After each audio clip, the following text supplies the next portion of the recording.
नमस्कार मंडळी, ठरलं तर मग या मालिकेच्या आजच्या भागात आज आपण बघणार आहोत. सायली खूप रडत असते, एकेकाची ती माफी मागत असते. त्यावेळी सायली रविराजला म्हणते की रविराज काका, अहो तुम्ही तरी ऐकून घ्या.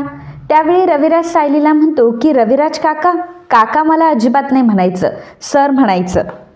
खरं तर तू मला सर सुद्धा नको ग म्हणू, आणि खरं म्हणजे इथून पुढे तू माझ्याशी एका शब्दानेही बोलू नकोस. जेव्हा रविराज सायलीला असं म्हणतो तेव्हा सायलीला खूप वाईट वाटतं. सायली रविराजला म्हणत असते की प्लीज मला एवढी मोठी शिक्षा नका देऊ, असं म्हणून ती रडत असते. तेव्हा रविराज सायलीला म्हणतो की खरं तर इतके दिवस झाले मी माझ्या मुलीला चुकीचं ठरवत आलो. तुमच्या दोघांचं हे सत्य समोर आणण्यासाठी ती धडपड करत होती. प्रत्येक वेळी मी माझ्या मुलीला अडवत राहिलो, प्रत्येक वेळी मी माझ्या मुलीला बोलत राहिलो, तिला प्रत्येक वेळा मी ओरडलो. एवढं काय तर तिच्या कानाखाली सुद्धा मी मारली. कोणासाठी मारली? तुमच्यासाठी. कारण का की तुमच्या या खोटारड्या कॉन्ट्रॅक्ट मॅरेजच्या मध्ये तिने येऊ नये, तुमच्या संसारात तिने ढवळाढवळ करू नये असा माझा समज होता. पण शेवटी काय तर माझ्या मुलीने तुम्हाला व्यवस्थित ओळखलं होतं आणि मी मूर्ख होतो की मी माझ्या मुलीवर विश्वासच ठेवू शकलो नाही. जेव्हा रविराज असं बोलतो तेव्हा प्रिया आता तोंडावर असे एक्सप्रेशन आणते, असं आव आणते की बघा आम्ही किती बरोबर होते, परंतु सगळ्यांनी मला चुकीचं ठरवलं. मग ती रविराजला म्हणते की जाऊ द्यात ना बाबा, अहो खोट्यांचं आयुष्य खूप कमी असतो. आणि तसंही आज ना उद्या अर्जुन आणि सायलीचा हा फ्रॉड सगळ्यांसमोर तसाही आलाच असता. मी योगायोगाने या सगळ्यामध्ये फक्त निमित्त ठरले, बाकी काही नाही.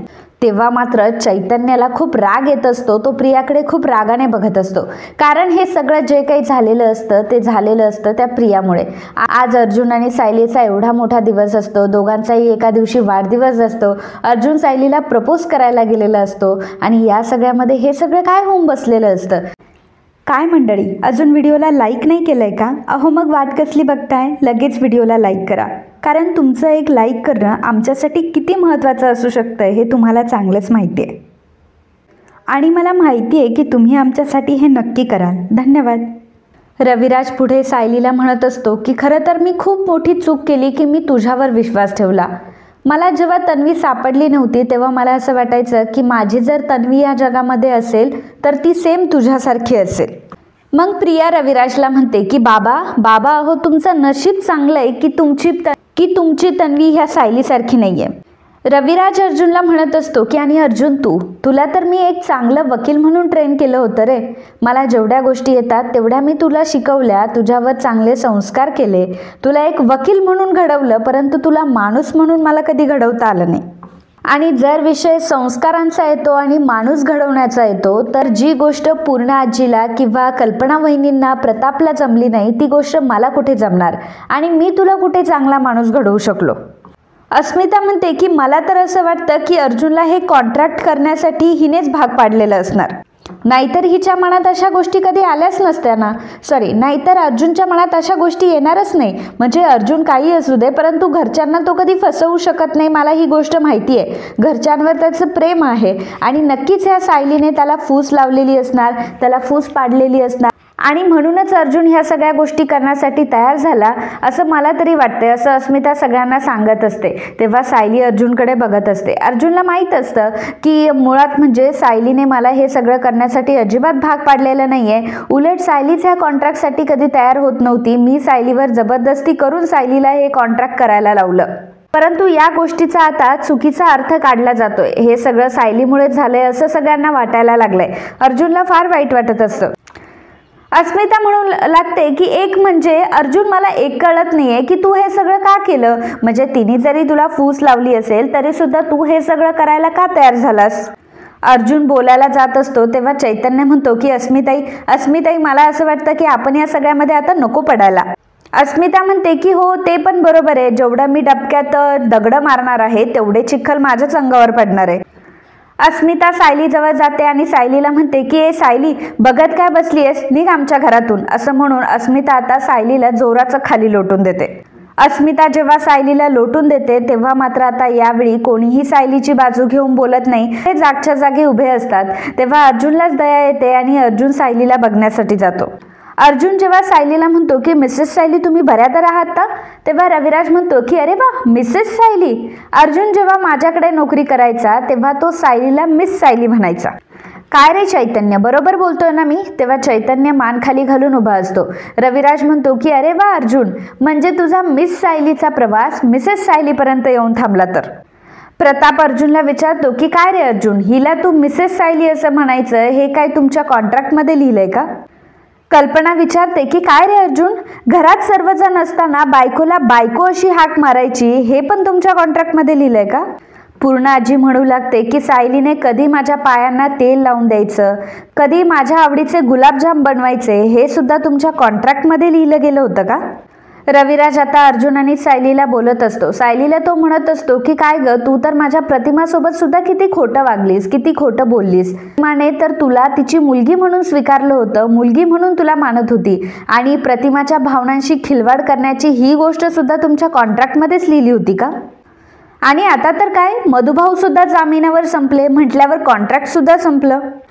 नात्यांच्या कसोटीवर हे इनव्हॅलिड ठरलं हो ना? आणि तसंही पाहिलं तर तुमच्यासाठी मात्र सगळीच नाती इनव्हॅलिड आहेत. अर्जुन आता रडू लागतो. रविराजला तो विचारतो की सिनियर, तू आजपर्यंत मला फक्त एवढंच ओळखलं का रे? रविराज म्हणतो की नाही अर्जुन, खरं तर मला आत्तापर्यंत असं वाटायचं की खरं तर मी तुला खूप चांगलं ओळखतोय. मला नेहमी असं वाटायचं की माझा ज्युनियर खूप टॅलेंटेड आहे, आपल्या आईवडिलांची किती कदर करतो तो, पूर्णा आईची सुद्धा किती रिस्पेक्ट करतो, पूर्णा आईला जपतो, घरातल्यांची काळजी घेतो. परंतु आता जो माझ्यासमोर हा माणूस जो उभा आहे त्याचं काय करू मी? त्याला कुठली उपमा देऊ? माझ्यासमोर जो माणूस उभा आहे तो मात्र आपल्या जवळच्या माणसांना दुखावणारा आहे, जवळच्या माणसांना जीव लावणारा नाही. आणि खरं सांगू का अर्जुन, या अशा अर्जुन सुभेदारला मी नाही ओळखत. प्रिया आता नाटकं करत पुढे येते. अर्जुनला ती म्हणते की अर्जुन, अरे का वागलास रे असं? अरे बघ ना एकदा तुझ्या आई वडिलांकडे बघ. अरे मामा मामींना किती त्रास होतो या सगळ्याचा. माझी पूर्ण आजी, माझ्या पूर्ण आजीला बघ किती त्रास होतो, तो किती रडते ती, या वयात तू तिला रडायला लावतोयस का? असं म्हणून प्रिया ही पूर्ण आजीजवळ जाते आणि पूर्ण आजीला म्हणते की पूर्ण आजी, बघितलं ना, मी जे सांगत होते ते खरं होतं. पूर्ण आजी, आता तरी तुझा विश्वास बसला ना की मी वाईट नाहीये म्हणून? अगं मी तर अर्जुनवर खरं प्रेम केलं होतं ग, परंतु ते अर्जुनला कळलं नाही. रविराज म्हणतो की याला काय कळणार आहे खऱ्या प्रेमाची भाषा, आणि ह्याला कसला समजतोय खऱ्या प्रेमाचा अर्थ आणि भाषा? मी आणि प्रतिमाने केलं ना त्याला म्हणतात खरं प्रेम. 21 वर्ष झाले मी माझ्या प्रतिमापासून लांब होतो तरी सुद्धा प्रतिमा माझ्या मनातून कधीही गेली नाही, याला म्हणतात प्रेम. माझी मुलगी जेव्हा तू नकार दिला, तू लग्न करून घरी आला, तेव्हा माझ्या मुलीने जीव देण्याचा प्रयत्न केला, याला म्हणतात खरं प्रेम. तुझे आई वडील 30 वर्ष झाली जे संसार करताय ना त्याला म्हणतात खरं प्रेम. आणि तू तर मात्र प्रेमाचा सगळ्याच खेळखंडोबा करून ठेवलाय आणि माझ्या मुलीची सुद्धा या सगळ्या गोष्टीमध्ये किती फरफट झाली आहे. अर्जुन, तू ह्या कॉन्ट्रॅक्ट मॅरेजसाठी माझ्या मुलीसोबत जे खेळलायस ना, माझ्या मुलीचं जे बावलं बनून जिच्या इमोशनबद्दल खेळलायस ना तू, ही गोष्ट मी माझ्या आयुष्यातून कधीही विसरू शकत नाही. कारण त्यावेळी माझ्या मुलीला किती त्रास झाला होता या सगळ्या गोष्टीतून, तिची ती परिस्थिती मी बघितली आहे. प्रिया उठते आणि आता सायलीवर फिरते. सायलीला ती म्हणत असते की सायली, अगं तू फक्त नेहमी स्वतःचा विचार करते आणि स्वतःबद्दलच विचार करत असते, ही गोष्ट मला माहीत होती का आधी? तिने अर्जुनला जाळ्यामध्ये ओढलं होतं ना, त्या क्षणी मला असं वाटलं होतं की आता या सगळ्या जाळ्यामध्ये सगळं सुभेदार कुटुंब होरपळून जाणार आहे. सायली, अगं का वागलीस ग तू ह्या भल्या माणसांसोबत अशी? का वागलीस तू असं? का तू यांच्या भावनांशी खेळलीस? का यांना त्रास दिलास? या लोकांनी काय कमी केलं ग तुझ्यासाठी? प्रत्येक वेळी या लोकांनी तुझी साथ दिली, प्रत्येक वेळी यांनी तुला समजून घेतलं आणि तू काय दिलंस त्यांना? बदल्यात तू त्यांना अपमान दिलास, बदल्यात तू त्यांची फसवणूक केलीस. अगं सायली, तुला हे वागणं शोभतं का? सायली, मी तुला हात जोडते, तुझ्या पाया पड. हे बघ, तू जिथे कुठे जाशील ना तिथे सुखात राहा, पण सायली मी तुझ्या पाया पडते की परत अशा एखाद्या कुटुंबाला तू त्रास देऊ नको. अर्जुन मात्र त्यावेळी प्रियाकडे रागाने बघत असतो आणि प्रिया या सगळ्या सिच्युएशनचा फायदा करून घेत असते. कल्पना म्हणते की आता शेवटी जे झालंय ते बदलता नाही येणार, पण आता पुढे काय? 1.5 वर्षानंतरच्या खोट्या संसारानंतर सायली मधुभाऊंकडे जाईल. पण सायली आता मधुभाऊंकडे जाईल तर कोण म्हणून जाईल? कुमारिका म्हणून जाईल? घटस्फोटिता म्हणून जाईल? की नवऱ्याने टाकलेली बायको, की नवऱ्याला सोडून आलेली बायको? लोक नक्की सायलीला कुठल्या नावाने हाक मारतील आणि काय म्हणतील सायलीला? जेव्हा कल्पनाच्या तोंडून हे शब्द ऐकायला येत असतात तेव्हा सायलीला मात्र या गोष्टीचं फार वाईट वाटत असतं. सायलीबद्दलचे कल्पनाचे हे विचार आणि हे शब्द ऐकून सगळ्यांनाच खूप मोठा धक्का बसलेला असतो. मधुभाऊंना तर खूप वाईट वाटत असतं की आज सायलीला हे सगळं ऐकून घ्यावं लागेल आणि पुढे सुद्धा सायलीचं लग्न होईल नाही होईल, सायलीचं पुढचं आयुष्य कसं असेल, सायलीची एक चूक तिला किती महागात पडली आहे. शेवटी मधुभाऊंचा जीव सायलीकडे लागत असतो आणि त्यामुळे मात्र मधुभाऊंना फार वाईट वाटत असतं. चैतन्य सुद्धा आता काहीच करू शकत नसतो. अर्जुनला एकत्र करण्यासाठी त्याने तर खूप प्रयत्न केलेले असतात, परंतु आता सगळंच विस्कळीत झालेलं असतं. या परिस्थितीमध्ये कोणाची बाजू घ्यावी आणि कोणाची बाजू सोडावी हेच त्याला कळत नसतं.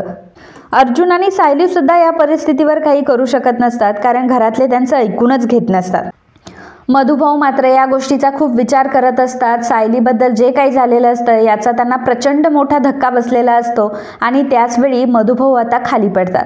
मधुभाऊ सोप्यावर असेच पडलेले असतात, त्यांचा तोल गेलेला असतो. त्यावेळी सगळेजण गोळा होतात. कुसुमताई, सायली, अर्जुन सगळेजण मधुभाऊंभोवती गोळा होतात. मधुभाऊंना हवं नको ते बघत असतात. अर्जुन मधुभाऊंना हात लावतो तर मधुभाऊ आता अर्जुनचा हात बाजूला काढतात. तेव्हा अर्जुनला फार वाईट वाटतं की हे मधुभाऊ जे मला प्रत्येक वेळी म्हणायचे की मी खूप नशीबवान आहे, मला असा जावई मिळाला, परंतु आज मात्र मधुभाऊ माझ्याशी बोलायलाही तयार नाहीये. मधुभाऊंना त्रास होत असल्यामुळे सायली पटकन जाते आणि मधुभाऊंसाठी किचनमधून पाणी घेऊन येते. मधुभाऊंना ती पाणी देत असते, म्हणत असते की मधुभाऊ प्लीज पाणी प्या, पाणी प्या, परंतु मधुभाऊ आता सायलीच्या हातून पाणी प्यायला सुद्धा राजी नसतात. सायलीच्या हातून ते पाणीही पित नसतात. त्यामुळे सायलीला मात्र फार वाईट वाटत असतं. सायली मधुभाऊंना विचारते की मधुभाऊ आता तुम्ही माझ्या हातचं पाणीही पिणार नाही आहात का? हो, काय झालंय मधुभाऊ तुम्हाला? तेव्हा आता कुसुम आता सायलीच्या हातातून पाणी घेते आणि मधुभाऊंना ती पाणी देत असते. सायली मधुभाऊंना म्हणते की मधुभाऊ अहो का माझ्यावर एवढं रागवताय? अहो मी जे काही केलं ते तुम्हाला सोडवण्यासाठीच केलं ना.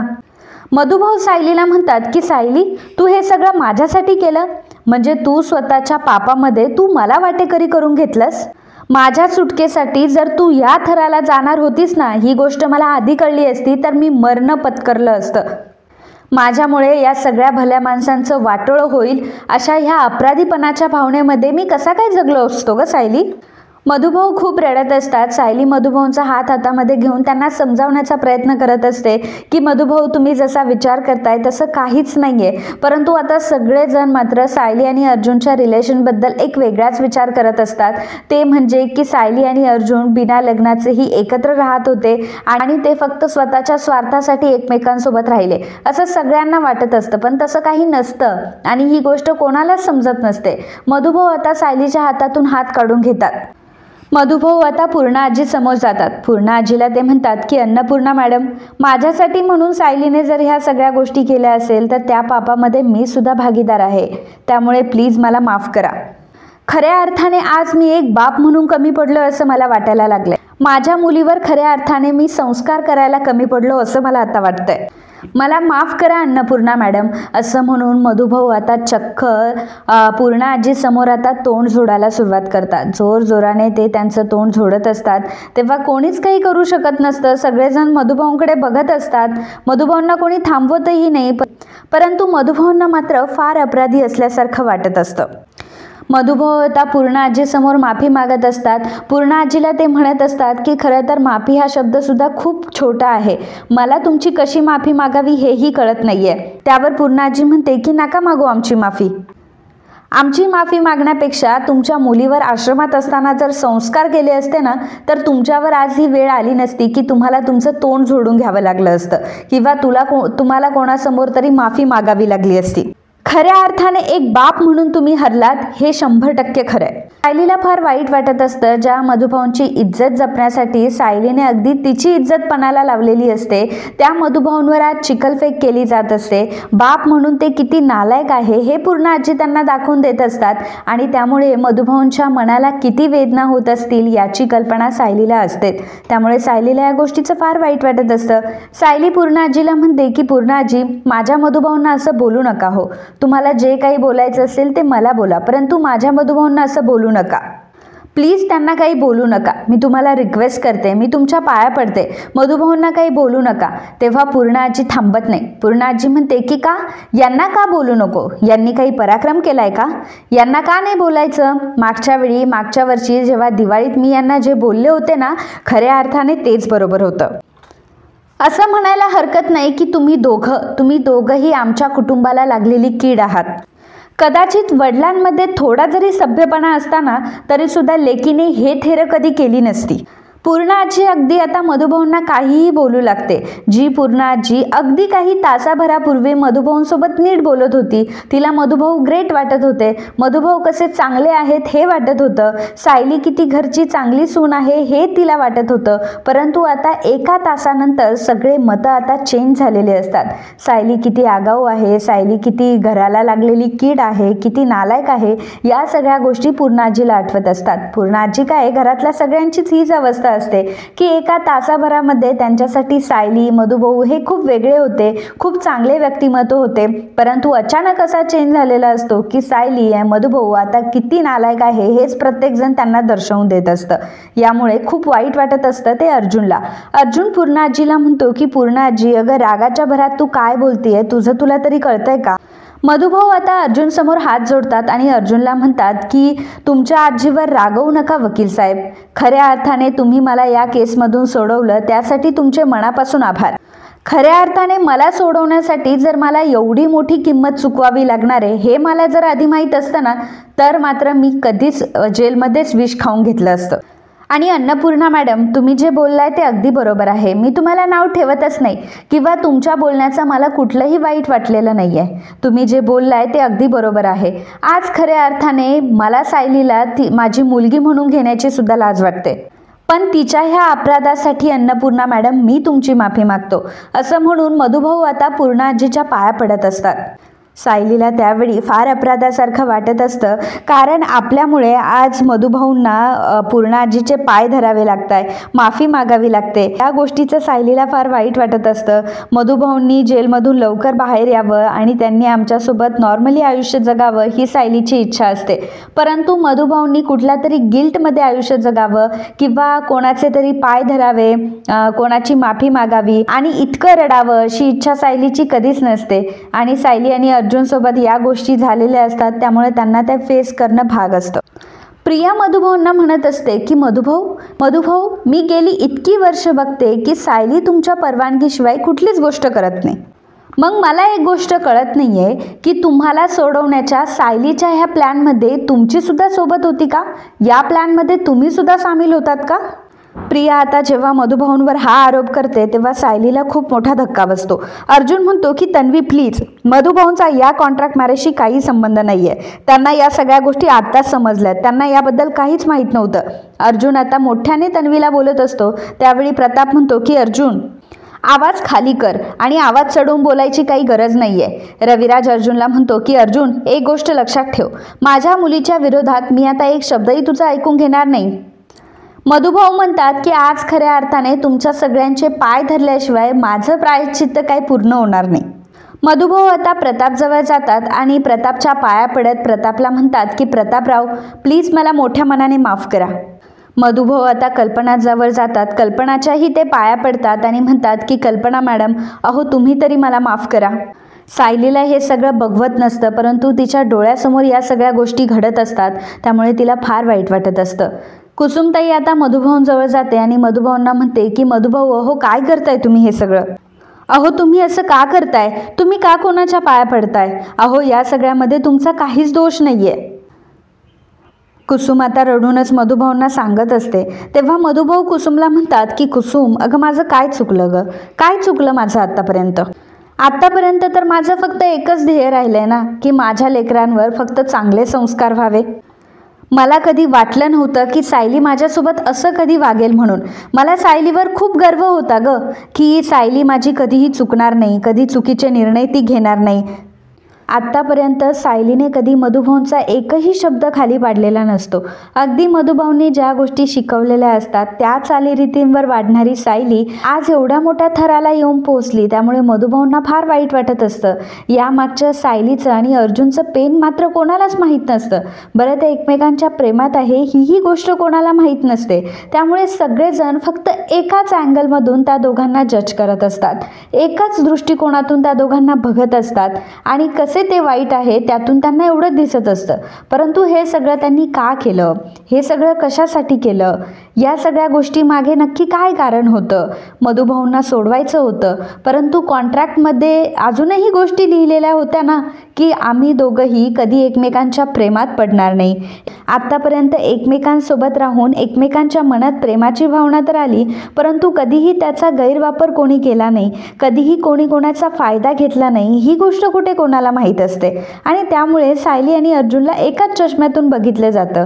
ते किती वाईट आहे हेच त्या चष्म्यातून सगळ्यांना दिसत असतं. परत सायली आणि अर्जुनला मोकळं होण्याची, त्यांना बोलण्याची संधीही कोणी देत नसतं, कारण सगळ्यांना असं वाटत असतं की आतापर्यंत ते खोटं बोललेत, याचा अर्थ पुढेही जे काही सांगतील ते सगळं खोटंच असणार आहे, ते काही खरं बोलूच शकत नाही असं सगळ्यांना वाटत असतं. मधुभाऊ कुसुमताईला म्हणत असतात की कुसुम, सगळ्या मुलांवर मी छान संस्कार केले ग, परंतु सायलीच्या बाबतीत मी खूप कमी पडलो. कुसुमताई त्यावेळी मधुभाऊंना म्हणते की नाही मधुभाऊ नाही, तुम्ही सायलीला एकटीला या सगळ्या गोष्टीला जिम्मेदार नाही धरू शकत. चूक सायलीची आहे असं तुम्ही म्हणताय, तर यामध्ये चूक अर्जुनची सुद्धा आहे.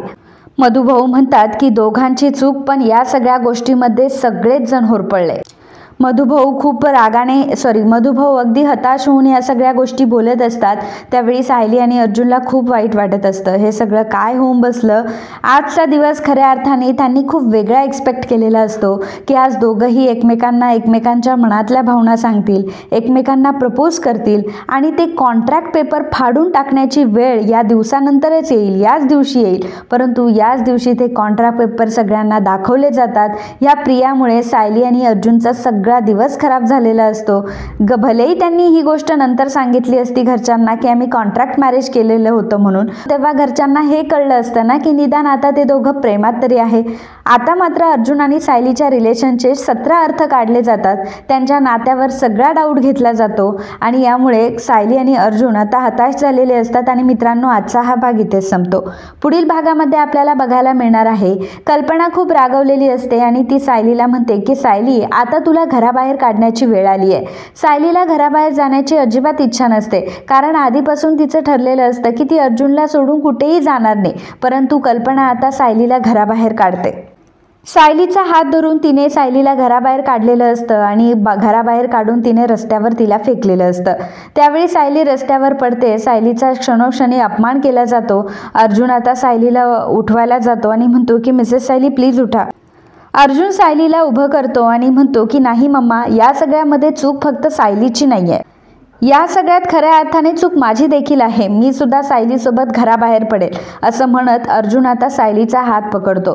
अर्जुन जेव्हा सायलीचा हात पकडतो तेव्हा सायली मात्र अर्जुनचा हात बाजूला करते, कारण तिला सुभेदार कुटुंबामध्ये आणि अर्जुनमध्ये यायचं नसतं. जे काही झालेलं असतं तेच खूप असतं. अजून तिला घरच्यांमध्ये आणि अर्जुनमध्ये दरी निर्माण करायची नसते आणि अर्जुनला त्यांच्यापासून लांबही करायचं नसतं. त्यामुळे अर्जुन सायलीला म्हणते की नाही सर. अर्जुनला ती स्वतःची शपथ घालते आणि अर्जुनला सांगते की नाही सर, तुम्हाला माझी शपथ आहे की तुम्ही माझ्यासोबत कुठेही येणार नाही, तुम्ही इथेच राहाल. असं जेव्हा सायली म्हणते तेव्हा अर्जुनचाही नाईलाज होतो. सायलीने अर्जुनला शपथ घातलेली असते, त्यापुढे अर्जुन काहीच करू शकत नसतो. आणि मग मधुभाऊ आता सायलीचा हात पकडून सायलीला आता घरी घेऊन जात असतात. त्यावेळी सायलीचा हात अर्जुनच्या हातातून निसटतो.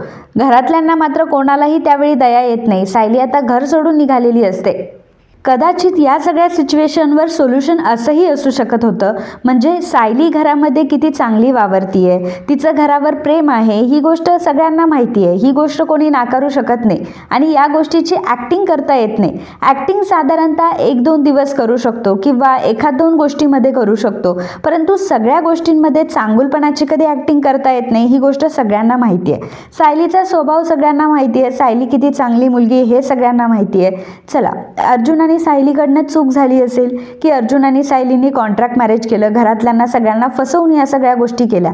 परंतु आता जर घरातल्यांसमोर ही गोष्ट आली आहे तर घरातल्यांनी ही गोष्ट समजून घ्यायला पाहिजे, त्यांना एक चान्स दिला पाहिजे. ॲटलिस्ट त्यांना विचारायला तरी पाहिजे की तुम्हाला दोघांना एकमेकांसोबत राहायचं आहे का, तुम्ही दोघं नवरा बायकोचं हे रिलेशन पुढे चालवणार आहात का, तुम्हाला एकमेकांसोबत राहायचं आहे का, निदान हा प्रश्न तरी विचारायला हवा होता.